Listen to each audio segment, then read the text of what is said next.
Welcome in, and thank you so much for joining us for our third community conversation titled Supporting Mature Artists. And before we get started, we're going to do a little housekeeping. So I'm going to throw it to Lydia to start our land and labor acknowledgement. Thank you, Grace. For our land acknowledgement, we acknowledge that we do statewide work and that work is done on land stolen from Native and Indigenous people.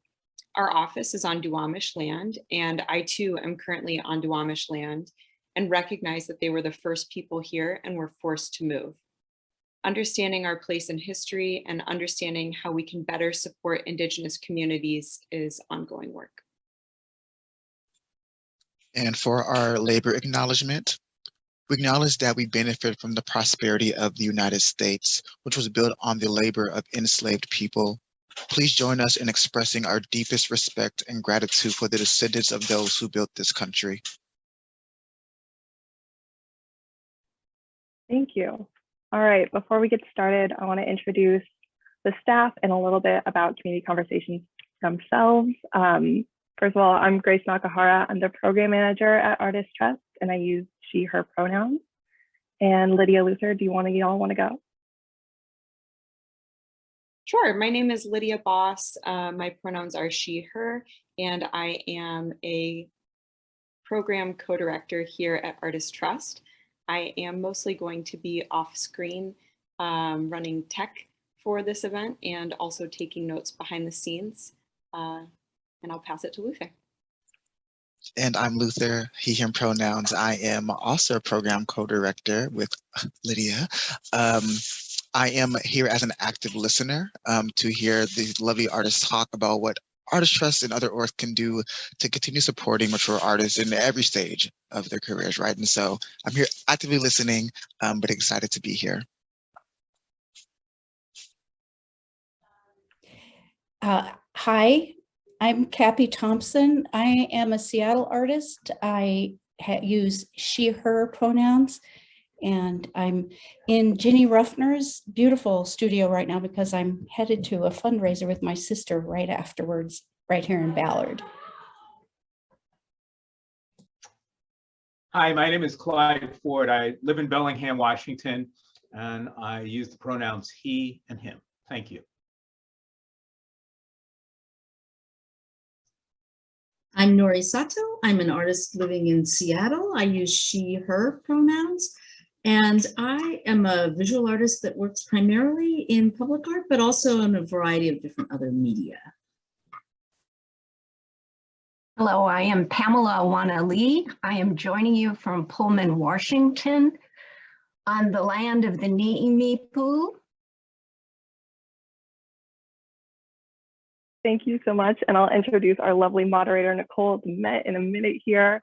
But before we do, just a little background on community conversations and kind of why we're having them. So in 2019, 2020, it became very evident that we were not meeting our community or our staff's calls for equity, action, and compassion. And we have been asked to evaluate our organizational practices and cultures that are on a path to becoming an anti-racist organization. Our work of the past 2 years has been informed by the input of our community to undo the harmful practices in our work. That work is still ongoing.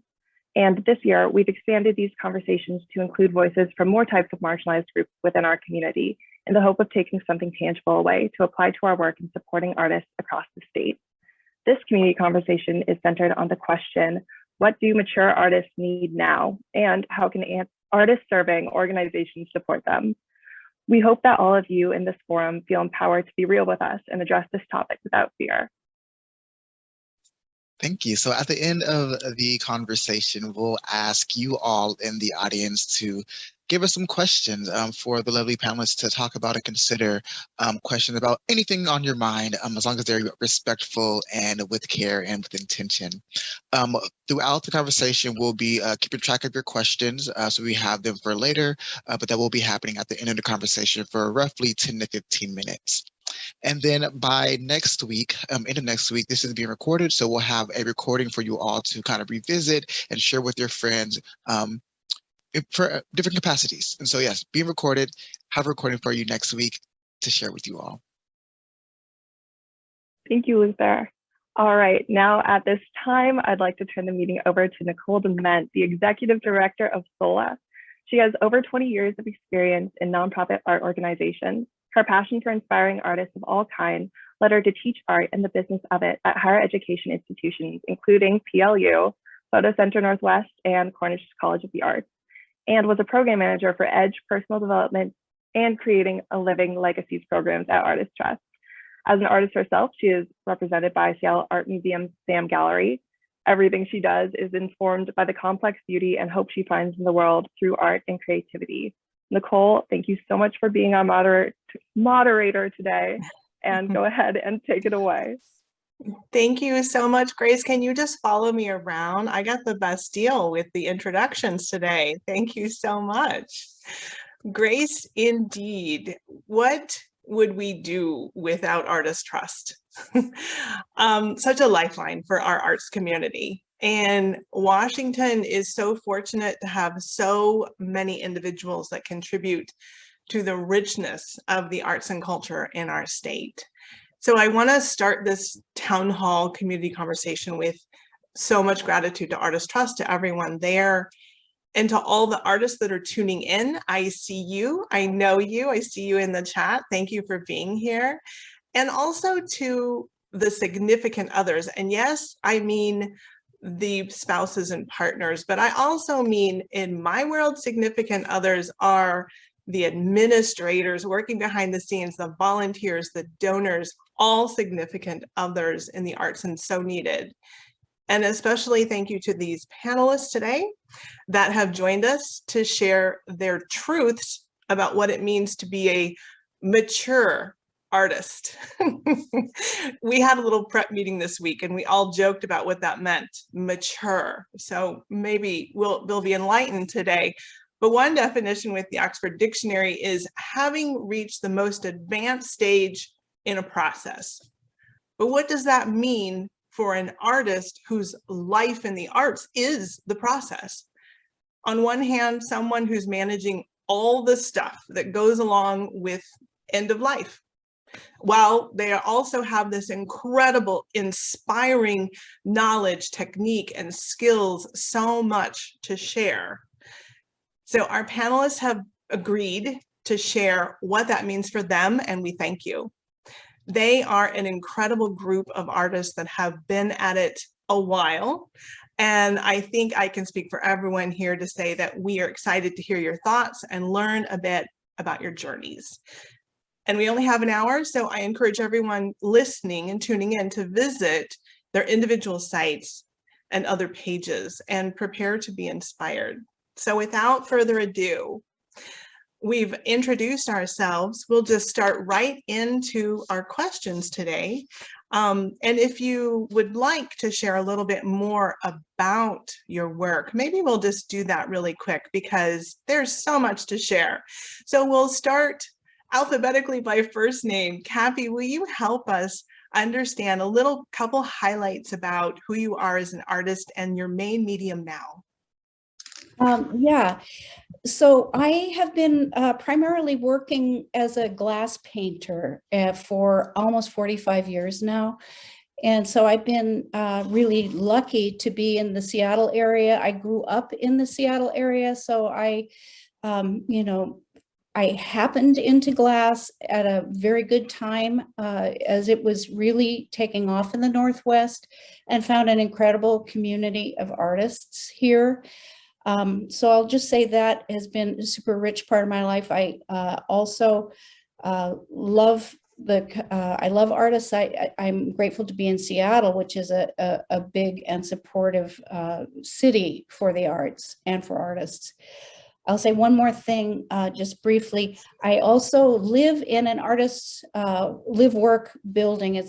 I'm a founding member of the Sunny Arms, which is a artist co-op, live-work co-op down near Costco in Seattle. So, and that also has been a great, part of my life. So, Lucky you. That's a great building. Thanks for starting it, among many other things that you've started that I know about. Clyde, can you alphabetically come right in here and tell us a little bit about your craft? Absolutely. And first, I just want to say that I want to thank our Artist Trust for reaching out to me because I think a lot of times I'm a literary artist. I published 14 works of fiction and nonfiction. And I think a lot of times writers aren't always thought of when you say the word artist. So I'm glad to be here for that reason. One of the things I'm really also very grateful to is that the librarians at the Washington State Library and also Seattle Public Library voted me to be the Washington State winner of the 2021 Washington State Book Award in Creative Nonfiction. And for me, that's really an icing on a cake of a fairly long career in writing to have been granted and given that award for 2021. Thank you. Congratulations. Well deserved. That's a long history. We look forward to hearing more of what you have to say about this career in the arts. And next we have Pamela. Will you give us a couple points about what you'd like to highlight for your art career and the mediums? And you need to unmute too. Thank you. There we go.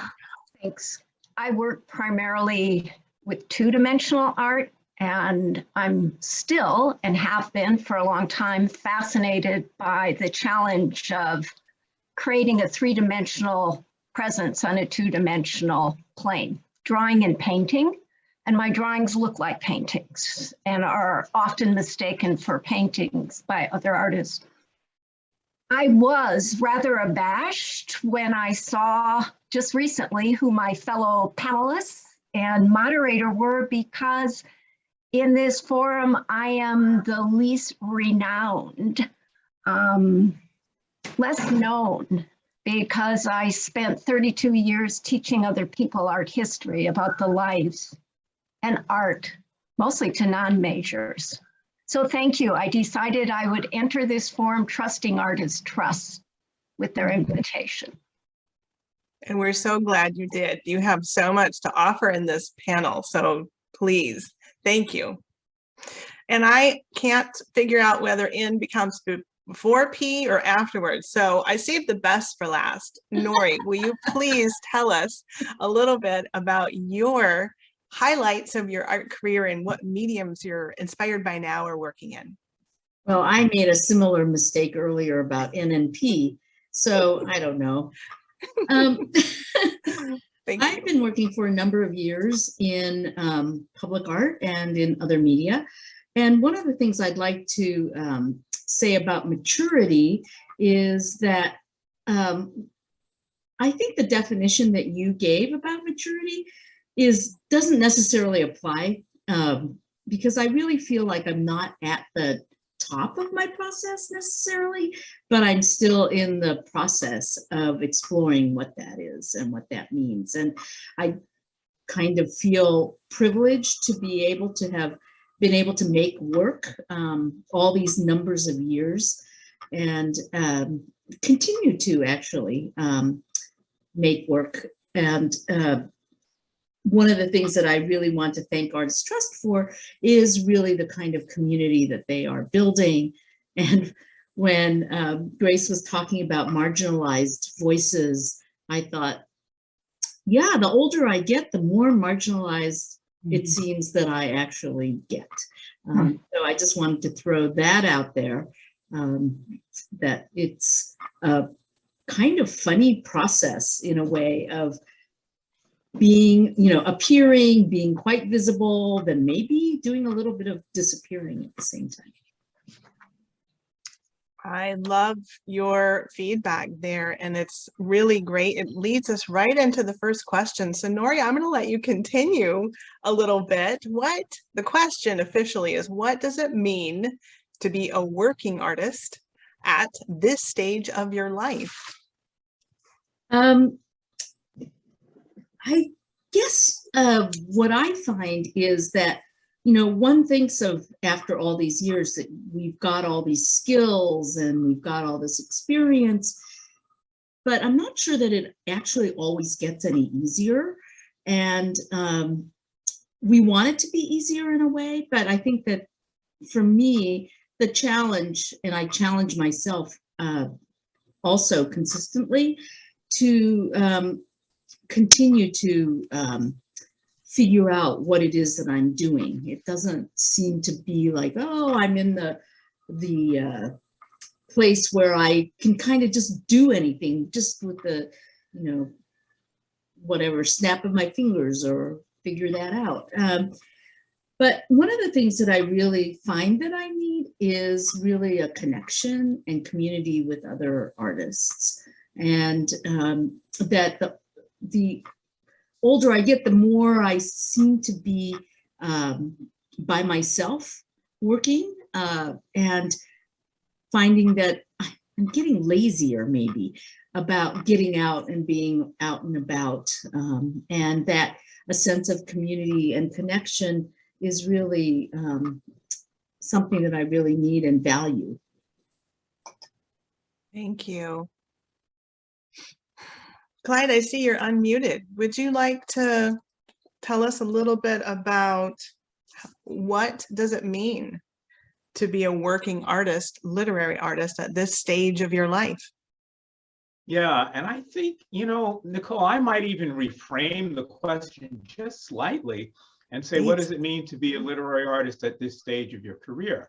I know this is a panel about mature artists, but as I was thinking about that, you know, I said to myself, Amanda Gordon by 35 will probably be a mature artist because she started in the spotlight and with the experience when she was 22. And I know that I've got a couple of students, for example, that I'm working with who are in their late 50s, early 60s, who have never published a book.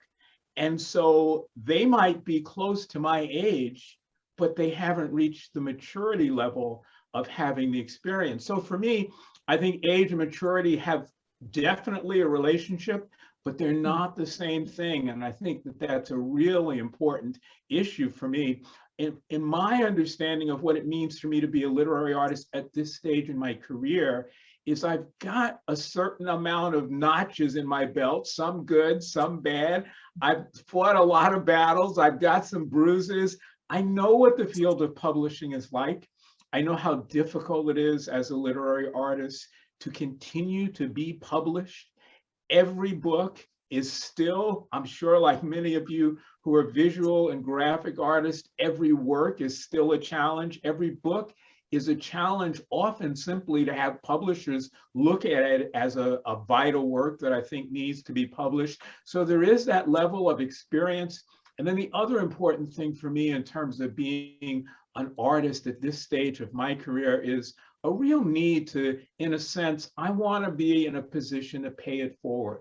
So I love working with beginning writers, regardless of their age. And I've worked with beginning writers who are 21 and beginning writers who are 61. And I think the important thing there is that I can say to them, and this is what maturity, one aspect of maturity is, I can say to them, look, I can help you avoid some of the pitfalls and problems that beginning writers often fall into, and that might help you move forward in your career a little bit more directly. Thank you. Thank you. Thank you for that differentiation too. I really love that. And thank you for offering. You may get a bunch of emails from upcoming writers all of a sudden. I'd be happy to contact you for my next book. All right, Cappy, can you tell us a little bit about what it's like in the stage of your art career, however you'd like to frame it? Yeah, sure. I can relate to both what Norie said and also Clyde. I feel lucky that at this stage I know how to work, you know, so I know my process, and I know that there'll be times when it's hard to get started and I'll have to fumble around, but that I will get to a place with it. I trust my process. I know my process. And I also, and I also experience you know, kind of feeling like I'm not, I don't, you know, like there's a point in the middle, I think, of a career where there's a lot of wind in your sails, and it should be, you know, and I see the wind coming into, I love looking at younger artists and seeing that they are at that place where the force is with them, you know, and I feel like there's some kind of universal law at work there. Like you have a certain amount of force with you because of your energy level, and the world comes to meet it. And so because I'm at a different place in my life and my energy level, it's different. But I also find it really, I love getting to know younger artists, and if I could call it mentoring or befriending or whatever, having the conversations, I also find that to be extremely rewarding, and yeah, so that's what I have to offer at the moment. I think you're Couldn't muted. unmute there for a second. Sorry about that. That's beautiful. Thank you so much for sharing that. Pamela, please tell us what this stage of life or your career, how you'd like to define it, however that is. What does it mean for you right now? For me, the recent years have been the cat's pajamas, although I have no idea, and I've looked it up where that expression comes from. I retired from teaching more than full-time art history in 2018, May, so just 4 years. And this is the first chunk of life being a mature artist using the art historically accepted definition that a mature artist is someone who has adequate technical abilities to externalize their vision, their voice, what they have to say or express about the human experience. So for me, at 70 years old, I have 4 years where I've had the opportunity to spend studio time. I still have the same creative challenges. I like challenge in art making. It's something that I seek, something hard. All the years of teaching, I made art, but it was squeezed into those all too short breaks. And I'm a single head of household homeowner, and that was its own path. So now I have the responsibility of walking the short walk to my little studio. It's on me, and I love it. I worried because I had a plan that in 2018 I was retiring. I worried that teaching art history, all the luminaries of art history, that I wouldn't have the gumption to make my humble little art with my sissy little brush and my sharp pencils, but I found out that I do have the gumption. There's so much wonderful art. And I feel very fortunate to not be hindered by all that I learned about art history in those years. That said, art making is a challenge. At 70 though, I think I've learned to ease up on my angst when things don't work, that I've been trying against sometimes hard surfaces, but also hard circumstances. I've learned that when I hit a wall in my intentions of what I'm trying to do in a work, I can set it on a shelf and come back to it. And I'm learning that fretting when things do not go well doesn't help solve the problem. So that's something that I've learned to navigate better than I used to. Wonderful. And here's to gumption for all of us. So Pamela, I'm going to stick with you. So just unmute again. What you talked a little bit about the challenges. What do risk and exploration look like for you right now? Well, it's the risk to continue working. There's so much good art in the world. And I think that's always a risk. I was looking up this morning, but I couldn't find it. There's a little book that Winston Churchill wrote about painting.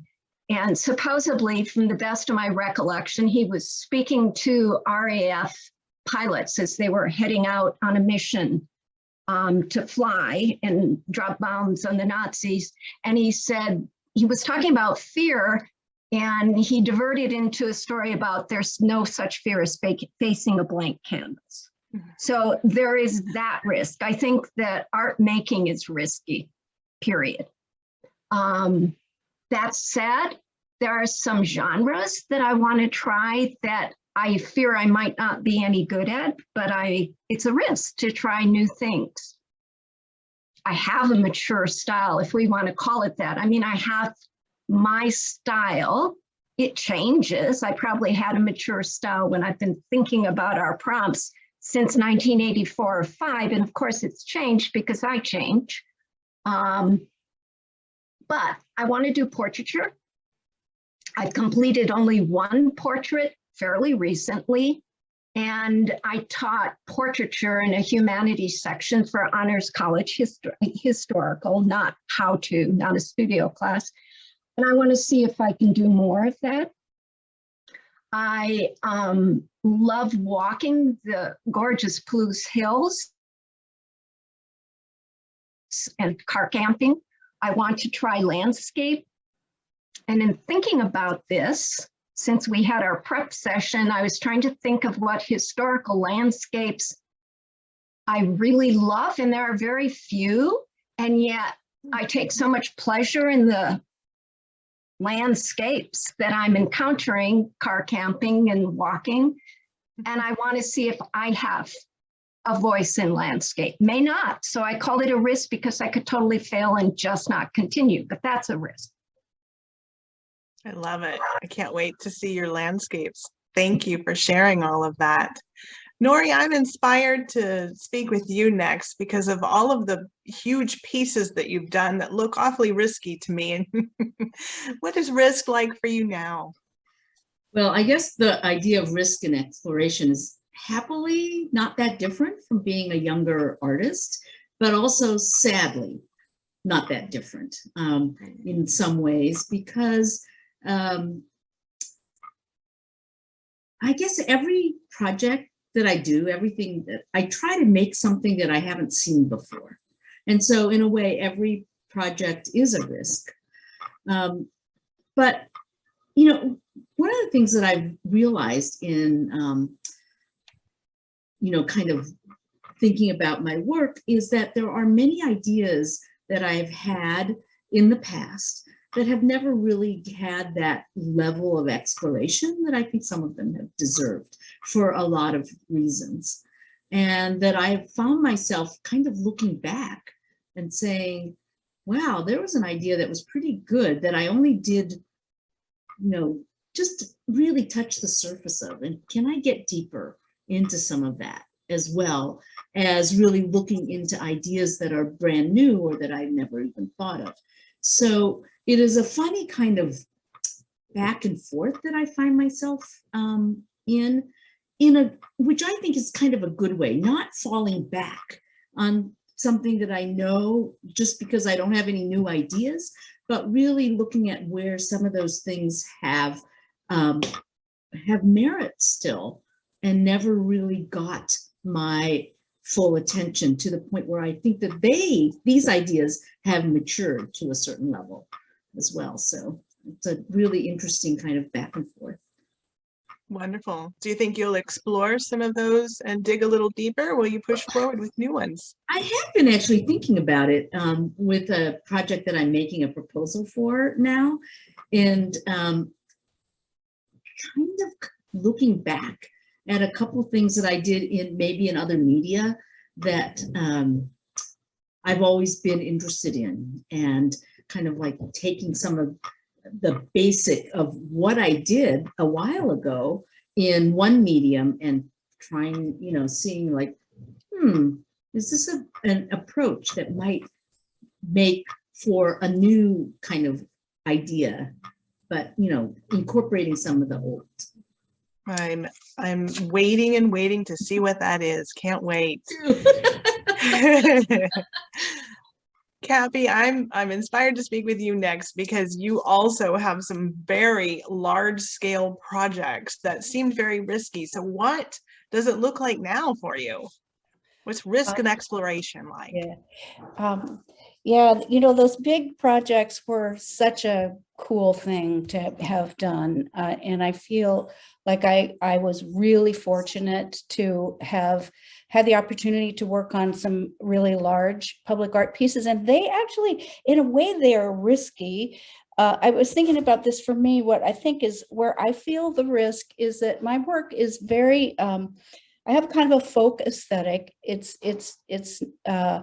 I kind of came up through, I'm a self-taught glass painter, and I look at a lot of early kind of everything pre-Renaissance is interesting to me, and I'm a narrative artist, and there's a psychological, personal and spiritual aspect to it. And so I feel like in a way, because I am trying to communicate broadly about love and things that are, super simple and superhuman, but also have the potential to be, corny or kitsch or whatever. I feel like I feel brave in doing what I do, and so I guess there's where I feel kind of a risk, and it's yeah. So, but that said, the work that is coming, it seems like every 10 years or so, there's a shift that happens. In a way, it keeps me fresh, and I kind of go back and start again. So there's kind of a beginner's mind or something that I approach. And it's usually a shift in an approach to material or even a change in material. Like I actually, at a certain point, I also wanted to make, I started working in clay, and I wanted to actually make my figures in 3D. And I, and they're funky, I have this, everything I do is kind of funky, and, but it's, and it's sturdy, and it's me. And so I guess that's, I don't know, I just put it out there, and for good or for bad, everybody doesn't like it. Some people like it, but there I am out there. Yeah, that's what I have to say about risk. Thank you. I love it. So it's every 10 years for you, something seems to change, more or less, and you shake it up. Seems like it. Yeah. Yeah. Okay, Clyde, I've been thinking about all of this visual art. Will you help us dive into the risks of what it means for you now as a literary artist? Absolutely. I mean, I think there's a number of different ways to look at risk and exploration. I mean, one of the biggest ways, in kind of the in-your-face way, I think everybody on this panel has faced risk, is just saying, I am going to try to make a living being an artist. That has been, in my past, a huge risk, because, that is not kind of how I was raised to think of myself, getting the good job was. But in terms of being a literary artist, I can be really clear as I think about this for myself, the stages of risk, and they very much have to do with the genres of writing. So I began my literary career writing nonfiction, and I think that was because it was most easy for me, coming from a somewhat, academic background, but not really. I taught for a little bit of time at university, but it's a lot easier sometimes, I think, for writers to break in to being nonfiction writers. And then I wrote a book on mythology, and a friend of mine says, look, kind of like, I think, Pamela, who is an art historian, you've already written about how people have told stories for years and years and years. You ought to go out and tell your own stories now. And I thought, oh my God, what a challenge. Can I do that? And so that was a risk, switching from nonfiction to writing fiction. And I was really kind of amazed that one of the first books I wrote that was a novel actually received the Hurston Wright Literary Award, which for African-American authors is one of the, it is the highest award that you can receive. And so, but it was a risk. And I remember where I was and what I was doing when I realized that I had found my voice as a fiction writer. And that was a huge step. And then the next transition, or really risk and exploration, was okay, how do you write a memoir? And so my last book, and again, I was just so unbelievably grateful that it was the book, my memoir on my father, who was the first Black software engineer in America, was the book that I received the Washington State Book Award for in 2021. And so the next stage and risk for me, at least, was, you know, a little bit about writing fiction, you know, a little bit about writing nonfiction. What can you do to bring those two together? How can you make, for example, a book on history, like my last book, of Blood and Sweat, how can you make that alive so that people who ordinarily might think of history as a very dry subject can get really excited about it? And so my risk or challenge there to myself as an author was, I want you to pull the fiction skills you have into writing nonfiction. And I think I think Cappy may have said this, for me, it's been, every time I've taken a risk, I've realized that it's been okay. Yes, there have been times when I felt like that cartoon character jumping off the cliff with my feet running really quickly and not getting to the other side yet, but eventually I've gotten to the other side. And I think part of maturity as an artist is knowing that part of the creative process is taking a risk. And if you do it, you will always make it to the other side of the cliff. That has been, I think, the big teaching for me is it's okay to take risks. It's never happened where you've fallen all the way down in the past. And I don't think it's going to start to happen now. Thanks. Yeah, that's beautiful. I am heartened and inspired by all of you. Absolutely. So what are 2 goals for the next 5 years that you have for your art? And Clyde, I would like to stay with you and sort of what's next? What are 2 goals that you have for your art next?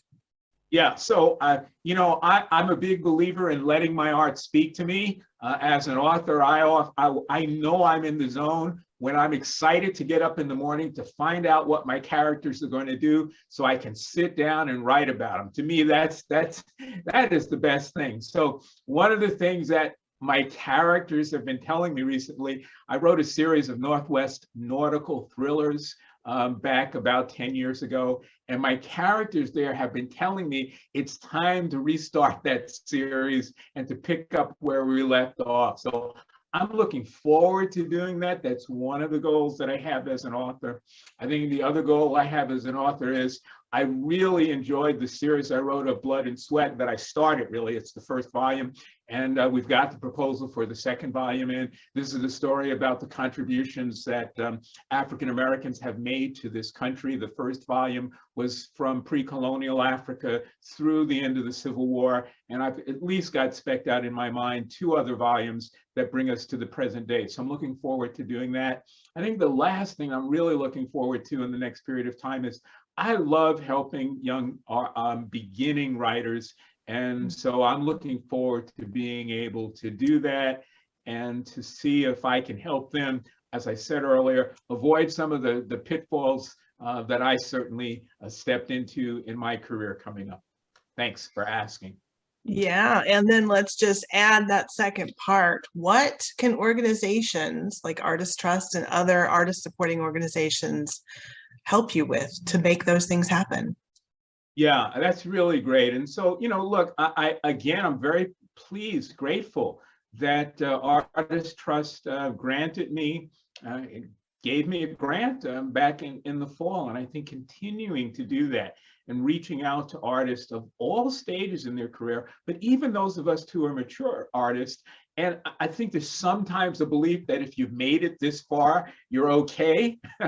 I still get a little concerned when my book is published because I start to think about what's the next book going to be? Is it going to be accepted? And is that going to continue to allow me to continue on as an artist? So certainly the support that I've gotten from Artist Trust in terms of grants, I think it's something that all artists, and particularly artists in all of their stages, need, and certainly mature artists still need it as well.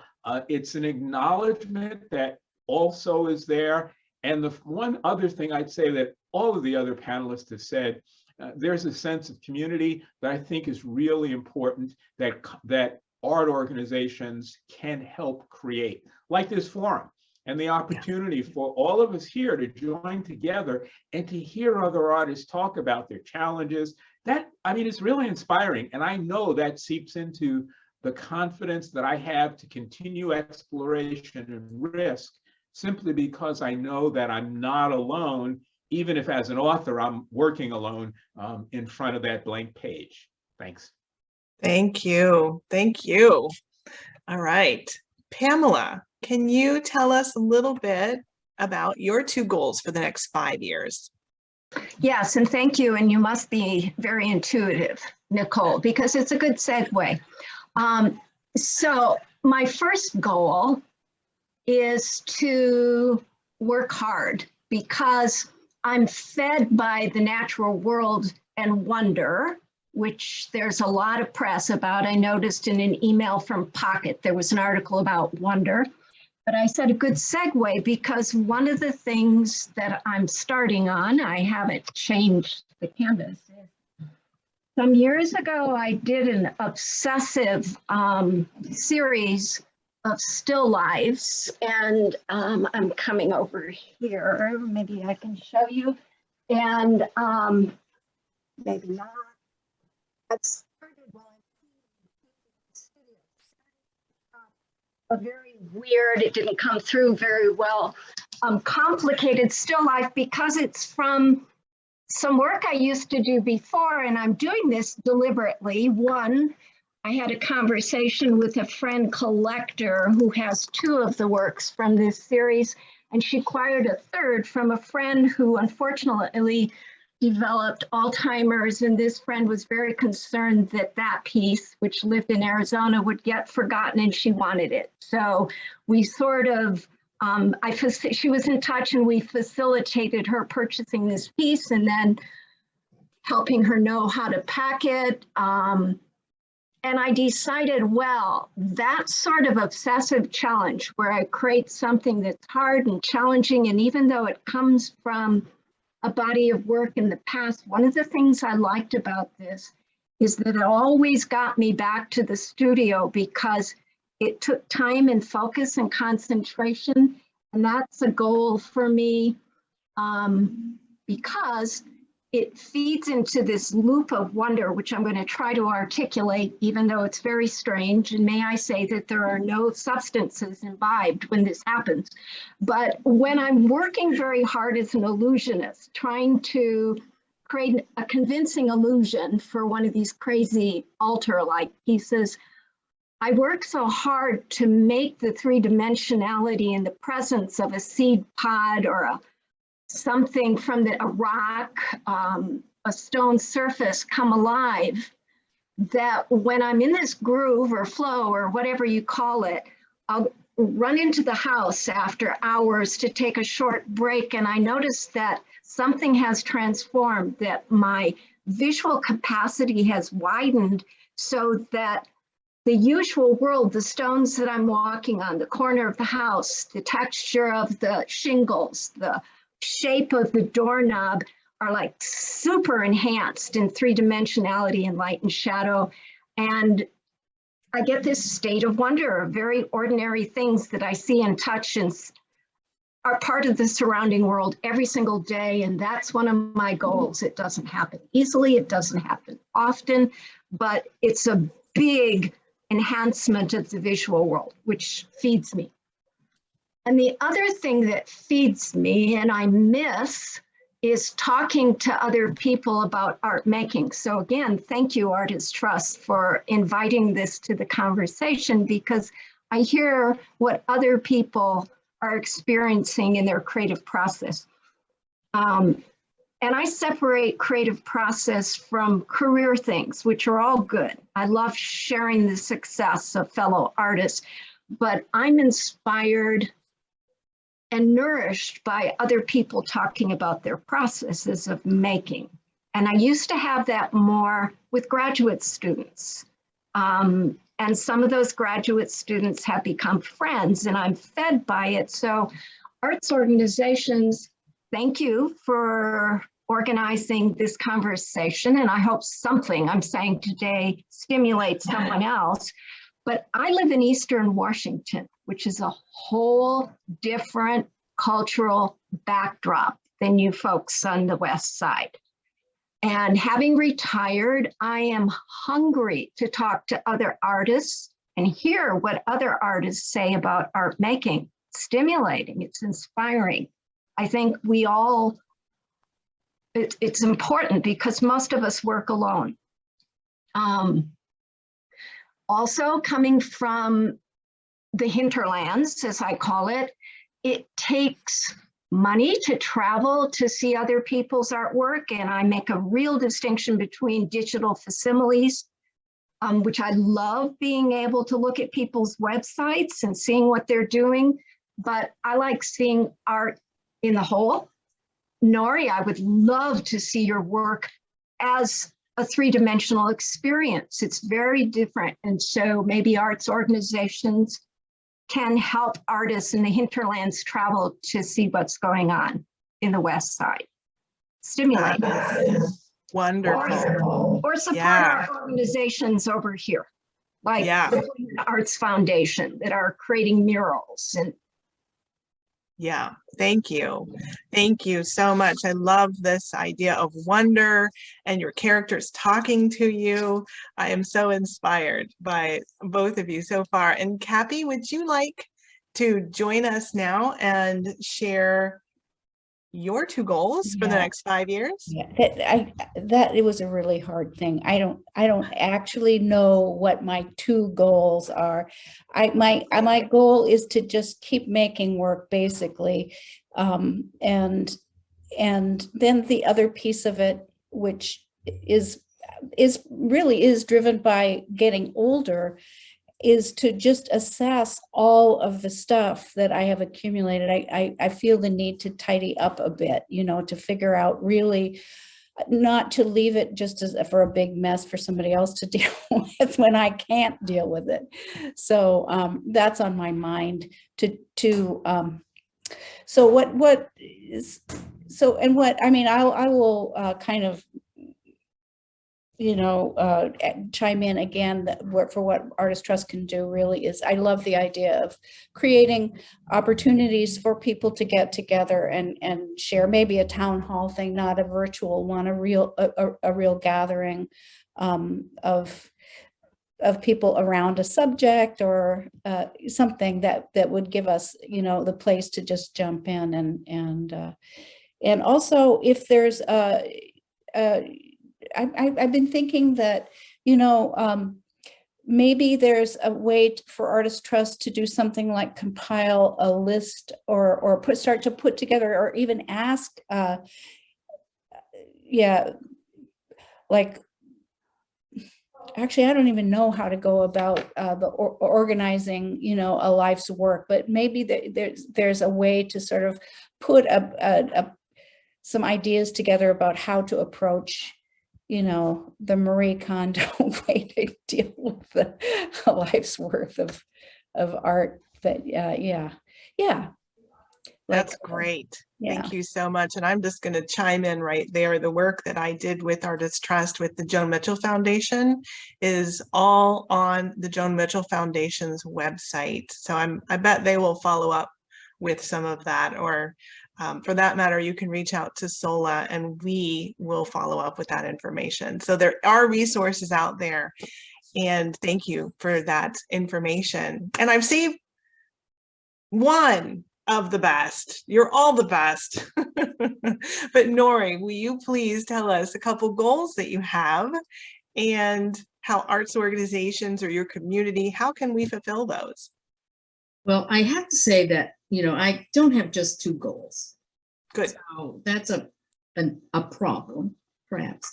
But what Cappy was talking about, which is, how do we take care of our stuff? I would say is a need, not so much a goal for me, but a definite need and a definite feeling that I have to do something about that. And on one level, it's kind of discouraging when I think about how much stuff I have that needs to find a home or I just need to put it in the trash. And, you know, what does that mean to continue to make stuff and add to the pile? And, you know, so I kind of have a funny thought about that. But I guess one of my goals would be to be able to use some of these new technologies for making, to be able to learn how to use some of those new tools, because I think that they allow for a different kind of visioning about how things work and how one can make things, and the kind of shapes and stuff like that that one can make that has not necessarily been possible in the past. So that is something that I would like to be able to do, and I keep hoping that maybe, you know, there's some role that Artist Trust can do to allow that kind of exploration, the Mature Artists Exploration Fund or whatever, that will allow us to kind of play more or explore more areas that we may not do normally, or, you know, just have the resources to do. And then I guess the other thing that I feel I would really like is to be able to put together some exhibition, like a bigger exhibition that looks at another new body of work in a new way, at a museum or some, you know, where I'm not worried about sales or anything like that, but to really look at how I can create, you know, have an exhibition of work that holds together in an interesting and new way at an institution. And so, you know, there's also that kind of thought that as mature artists, we always have exhibition opportunities, but that isn't really true. And it would be nice if there was a way to be able to, if opportunities come up, which I hope they do, we would be able to have some kind of support to be able to put together these exhibitions that might have an ambition that we aspire to, but maybe in the past we haven't been able to reach. So I guess that's something that I would be really interested in exploring. And then of course there's always the, you know, world trips, big trips, just to be able to see and experience new things and new ideas, really, I think is also another good goal. Oh, to travel safely again. I look forward to a couple years, right? We all have yes, potential opportunity for that. Yeah, I look forward to all of you receiving these opportunities. Someone in the chat has wondered if someone could speak more to how to organize a life's work. And that's sort of the legacy planning, Cappy, that you were asking about. But does anyone here have any ideas or thoughts or how they've started that for themselves? Pamela. I started a file. I haven't finished it because I'd rather be here in the studio than sitting at the computer going through old commission slips. But I did start a file chronologically of where pieces live, you know, who owns them, and details like the size of it, framed, unframed. So it's something I've begun. It made me appreciate the fact that I was just in the trenches. I was the hamster in the wheel teaching. I didn't think I made that much art. So for me, it's been a good process, even though I haven't finished, because guess what I did? Make art. And it's out there. So I wanted to have a list on the computer of where it is now. And also, you know, the particulars, how much it sold for. Some of the people that it went to, they're gone. You know, I've tried to search them and find out a collector in the Boise area. He's gone. I don't know who has the work, but I think it's a good endeavor. I haven't finished. I'd rather work, but That's so helpful. Thank you for that. Anyone else have anything for the organizing your life? We can move on to another question. Okay, so we got about 15 minutes left, and I love this question that someone asked. What is a piece of advice that you would give your younger self? Oh, lots of thoughtful looks there. And just raise your hand if you'd like to start us off on that. Piece of advice that you'd like to give your younger self. Cappy, please. Thank you. Just make work and don't worry about it. It's you know, it's the best thing you can do, and if you do it, it will find its way. You know, I just don't stop yourself. Just do it. Beautiful. Norie. Along those lines, because I work in public art a lot, there's a lot of thought in the field about having to really relate and so-called give the community what they want. And I am beginning to think that is the wrong direction for public art. And I wish I had thought about it a little bit more when I was younger, because I always think of artists as being more like life leaders in a way. We're not clairvoyant, so we can't see into the future, but really always looking backwards and looking to please others without being able to kind of form one's own vision and shape in public art has been a misguided direction in some ways that I think public art has gone. I believe definitely in connecting with community, but really trying to say, this is what I think the community is, and I think that they'll be happy with this, is something that is takes away a little bit, I think, from kind of broader, freer, wilder thinking, and being responsive to committees in that way, where they kind of look at it and say, this isn't what I was thinking we were going to get, has really been a bit of a box that has been difficult to break out of sometimes. So I guess for younger artists, I don't think it's responsible to just go completely wild and do, but I think that to really be a little more measured about how one does that kind of connection and translation of so-called other people's desires and community desires is something that I would really wish that I had done a little bit more of that. That is so helpful. I hope every public art manager is listening. Can you just say the word that you said you think of artists? It was life. I think maybe I just misheard. Everybody else did. Do you remember what it was? Life. Think of a life. Sorry. What? Is it? Are you? I think that we as artists, at least in my opinion, and this is why I feel like I'm so connected to the art world, is that they teach us things that we haven't been able to see necessarily ourselves, and kind of are leading rather than following.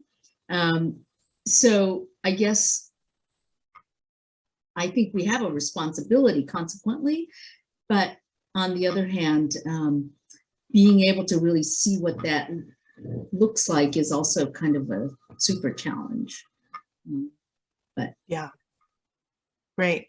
Thank you so much. Clyde, please, what would you tell your younger self?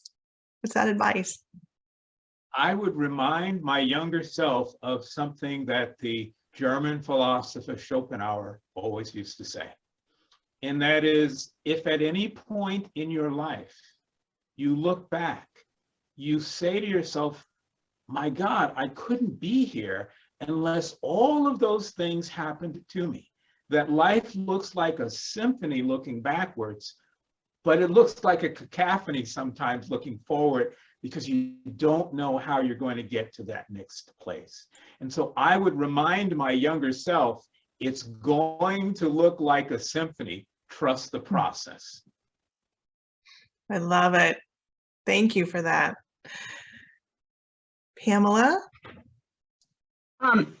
My advice to my younger self would be along the lines of what Cappy was talking about. And when she was speaking, I was laughing because I had a recent conversation with another artist, a younger friend, a colleague now, used to be a graduate student. When she would see me upset, and she helped with classes that had hundreds of students. Sometimes I'd have 400 students in a semester, and I'd be there in the trenches. And sometimes she would say to me, "Chill, Pamela." And we had a recent conversation about when she was upset or something. And I said, to tell someone to chill when they need to is the worst thing you could say to them. So when Cappy was talking, I was thinking I would tell myself what I've recently learned is, all of this angst isn't helping at all, but chill. So simple and so important. Absolutely. We have a few more minutes. I'm just looking for some additional questions, and we have so much love and thanks in the chat here. There is another question. I'm going to give you a choice since we have about 10 minutes left. Anything burning in your heart and mind that you just really want to share before we go, or someone did ask about ways to stay connected, and any suggestions on ways to tap into a mentoring structure. And you can do both. I'm not going to inhibit you. So whoever would like to go first on either of those. Burning desire to make a last final statement, or if there's any mentoring connections that you can think of to recommend for others. Cappy. Well, actually, there was one thing when Norie was saying that she was interested in trying new processes, and I just thought that maybe that was something that Artist Trust might be able to do, would be to put out the word to younger artists who were using processes that, like if Norie wanted to figure out how to do, laser cutting something, or printing, 3D printing, or I don't know what it would be, but maybe there's an artist who's actually got that going on and could be hired to teach that too, and then a relationship starts, and that it's a new connection for both people, and it turns out to be very fruitful, something like that. That's great. Yeah, that was just one thought that came to mind. I can't remember where. That's perfect. Yeah. And I think the idea of connection is really two-way. It's like I would wish to be able to connect with the younger folks, and the younger folks think, well, we'd like to connect with the older folks.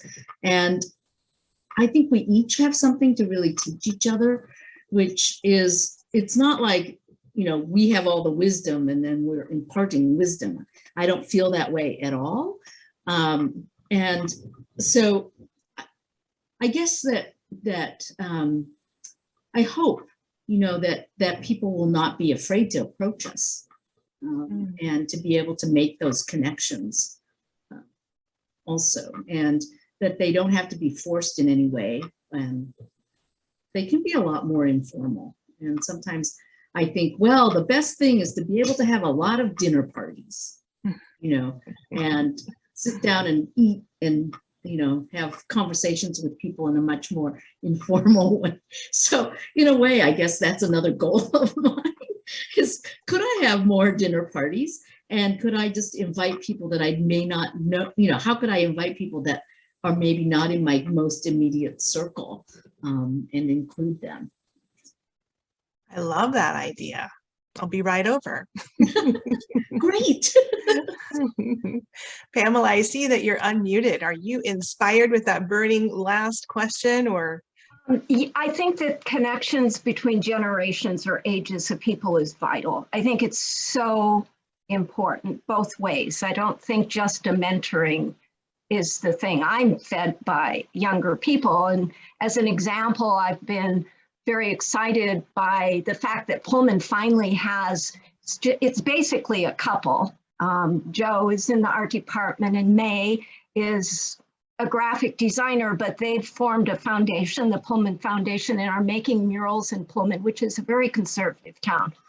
And I love it, and went to a gathering, a photo shoot for a mural they're doing. And I've been wanting to learn how they do that, the process, because my work tends to be small. And so I went to a gathering this weekend and found out that they've been hankering to produce one of my images on a wall. So of course, I'm honored, and my request was, I'd like to work for you. Don't have to pay me, just show me how you do it. And we started talking about technical things. And so to me, that it's just vital to a community, but also to artists, to have generational mixing. It's Wonderful. good for us. Yeah, thank you. Thank you. Congratulations on that commission. Be fun. Clyde, I cannot wait to hear what you have left to wrap us up today. I don't know that I've got a lot left, but I think in terms of the intergenerational connection part, there are so many ways to do it. And one of the ways that I've found is that I haven't had to try. It just seems to happen. A Waldorf school reached out to me and said, we've got a young student here who really is, we think is a great writer. Could you help her? And of course, you know, my answer was absolutely. And so we met over the course of, I don't know, 3 or 4 months, once a week at a coffee shop. And I just got so much out of hearing her creative process. And yes, you know, there were some things I could do to maybe shape some way, and maybe that helped. But I agree that this is not a one-way street. As a writer, there's opportunities through, for example, organizations like the Hugo House in Seattle, the number of writers' conferences that happen both here in the Pacific Northwest and around the country, writers' retreats and artists' retreats that take place. And I've certainly, you know, been fortunate to be able to do some of those. So I think the opportunities to share in an intergenerational way are so many that you only have to, I think, maybe have the intention that you would like to do it. And I think they'll probably start to come your way. Wonderful. Thank you so much to all of you for sharing so authentically about who you are and where you're at. And thank you for all the work that you've done. And I really appreciate this conversation today. Thanks everybody for tuning in. I'm going to pass it over to Artist Trust. Thank you so much, Nichole. And I'd sincerely like to thank everybody who is here tonight, both on screen and those who are in the audience and as observers. Our staff and board, we're so deeply committed to continuing to grow through this work. And it's so wonderful to hear from all of you. Nichole, thank you. Cappy, Clyde, Norie, Pamela, thank you all. And also thank you staff. Thank you, Lydia and Luther, and everyone at Artist Trust for making these conversations possible. For those in the audience, look for a recording of this event on our website and for that feedback form to hit your inboxes next week. If y'all have any follow-ups for this conversation, please feel free to reach out to me. My email is on our website, or I can just quickly say it here. It's grace@artisttrust.org. We look forward to exploring more topics like these through this ongoing community conversations program in the coming year. And thank you again so much. I cannot express enough how wonderful this was. You all were so amazing. Thank you, Grace. Bye, everybody. Thank you all. Thank you. Bye. Bye.